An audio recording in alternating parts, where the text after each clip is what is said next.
अस्सलाम वालेकुम मेरे चैनल्स के सब सब्सक्राइबर। होपफुली आप सब ठीक होंगे।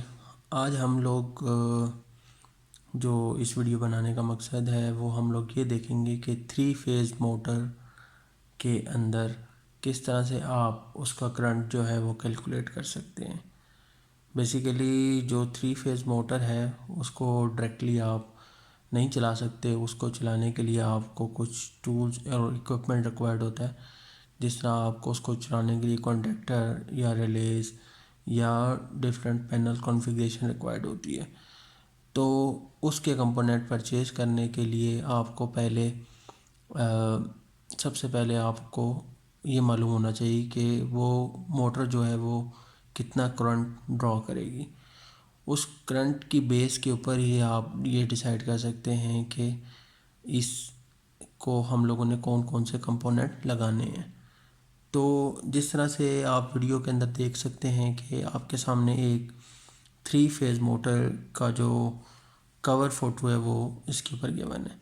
इसके अंदर डिफरेंट आप देख सकते हैं पैरामीटर्स गिवन है। जिस तरह से इसकी पावर दी गई है किलोवाट के अंदर आप देख सकते हैं। उसके बाद इसका सीरियल नंबर बताया गया है और ये बताया गया कि ये 3 फेज़ के ऊपर ऑपरेट करेगी और इसका करंट बताया गया है। इधर इसकी एफिशिएंसी बताई गई है 82% और ये इसका बेसिकली पावर फैक्टर है और ये नंबर ऑफ़ टर्न्स बताए गए हैं और इस तरह इसकी ये वाइंडिंग टाइप बताई गई है और इंटरनेशनल स्टैंडर्ड के मुताबिक ये IP55 के अंदर ये लाई कर रही है। ये बेसिकली डैंगफोर्स इटली हंगरी का ब्रांड है। उसकी ये मोटर की एक कॉन्फ़िगरेशन की पिक्चर है। अब आप देख सकते हैं कि इसके अंदर 1 किलोवाट का उन्होंने बताया हुआ है। दूसरा एफिशिएंसी का बताया गया। एफिशिएंसी ये है कि आप जो मतलब कि इनपुट दे रहे हैं उसकी बेस के ऊपर मोटर कितना जो है वो आउटपुट या मैकेनिकल पावर जो है वो प्रोड्यूस कर रही है। सेकेंडली जो पावर फैक्टर है वो ये है कि आया कि जो आपकी मशीनरी काम कर रही है उसके अंदर लॉसेस कितने परसेंट है, वो कितनी परसेंट है। 100% पावर फैक्टर का मतलब ये है कि उसके अंदर लॉसेस ज़ीरो हैं। अब इसके अंदर डिफ़ाइन किया गया है कि इसके जो पावर फैक्टर है वो 0.8 से लेके 0.79 तक है। जब भी आप किसी मोटर की जो है वो करंट कैलकुलेट करना चाहेंगे तो बेसिकली आपके पास उसकी एफिशिएंसी, उसका पावर फैक्टर जो कि इम्प्रूव भी किया जा सकता है डिफरेंट कैपेसिटर कॉन्फ़िगरेशन लगा के। तो ये जो पावर फैक्टर है ये 0.9295 तक भी जा सकता है अगर आप डिफरेंट जो है वो कैपेसिटर कॉन्फ़िगरेशन इसके साथ यूज़ करें। ठीक है, तो आइए अब हम अपनी नेक्स्ट वीडियो की जानिब चलते हैं जिसके अंदर हम लोग एक डाटा लेके उसकी बेस के ऊपर हम लोग जो है वो करंट कैलकुलेट करते हैं। जैसे कि मैंने आपको बताया पहले कि करंट की बेस के ऊपर ही हम वो कंपोनेंट डिसाइड करेंगे कि जो उसके साथ कॉन्फ़िगरेशन के अंदर लगने हैं। जी, अभी हम एक डाटा के साथ हाज़िर हुए हैं। आप देख सकते हैं कि जो मेरे पास 3 फेज़ मोटर है उसके ऊपर जो उसको ऑपरेट करने के लिए वोल्टेज रिक्वायर्ड है वो है 440, राइट। और जो उस मोटर का पावर फैक्टर है वो है 0.9, एफिशिएंसी उसकी है 86% और जो पावर है मोटर की वो है 0.75 HP।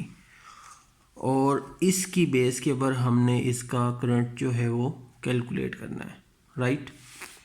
अब सबसे पहले हम लोग पावर 3 फेज़ पावर का जो है वो फार्मूला देख लेते हैं।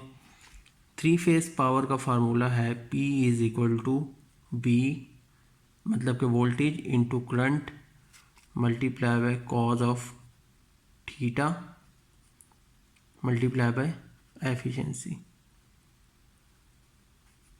अब सबसे बड़ी गलती जो लोग करते हैं वो इस फार्मूला को डायरेक्टली यूज़ कर सकते हैं, लेकिन इसके अंदर √3 लिखना बहुत ज़रूरी है क्योंकि अब हम लोग इसका करंट मालूम करना चाहते हैं तो हम लोग इस फार्मूला को रीअरेंज कर लेते हैं।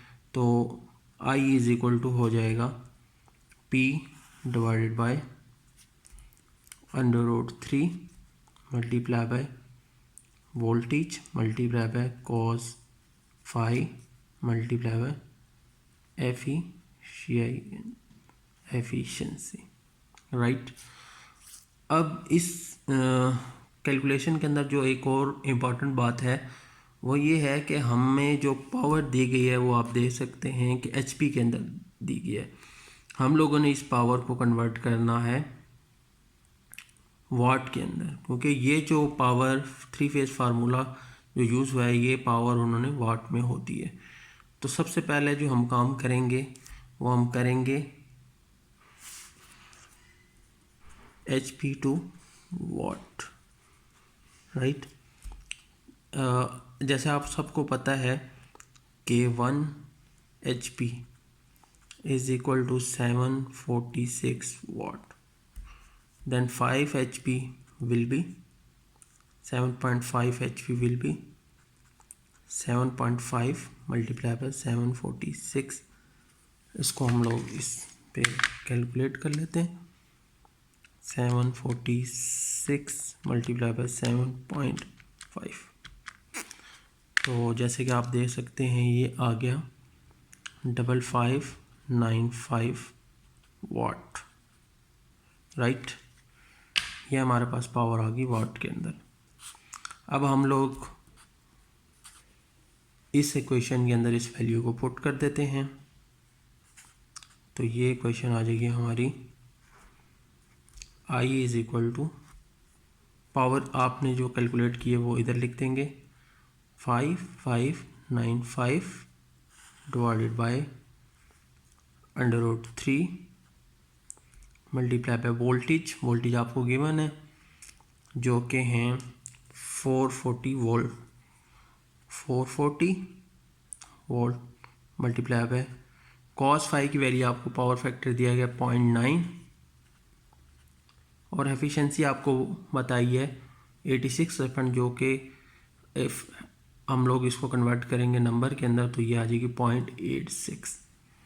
तो इसको 0.86 इधर लिख देंगे। अब ये वैल्यू एज इट इज़ हम लोग कैलकुलेटर के अंदर डाल लेंगे। अब हम लोग इसको फ्रैक्शन में करते हैं 5595 divided by √3 multiply by 440 multiply by 0.9 multiply by 0.86। तो ये करंट हमारे पास आ जाएगा 9.49, राइट। अब आपने इसकी बेस के ऊपर इस 9.49 की बेस के ऊपर अपने जो भी 3 फेज़ के ऑपरेटिव जो भी उसकी कंडक्टर है, चाहे आप कॉन्टैक्टर यूज़ कर रहे हैं, चाहे रिले कॉन्टैक्ट यूज़ कर रहे हैं, चाहे आप लोग किसी और कॉन्फ़िगरेशन के ज़रिए पैनल डिज़ाइन के ज़रिए इसको यूज़ करना चाह रहे हैं तो ये आप यूज़ करेंगे। या आप लेट्स सपोज के कोई 3 फेज़ इन्वर्टर यूज़ करना चाह रहे हैं तो आप ये करंट अपने इसको मद्देनज़र रखेंगे कि ये आपका मिनिमम रिक्वायर्ड करंट है इस मोटर को ऑपरेट करने के लिए, राइट। अब आप देख सकते हैं कि ये फार्मूला जो है इसके अंदर आप देख रहे हैं कि करंट जो है वो वोल्टेज के ऑपोजिट है।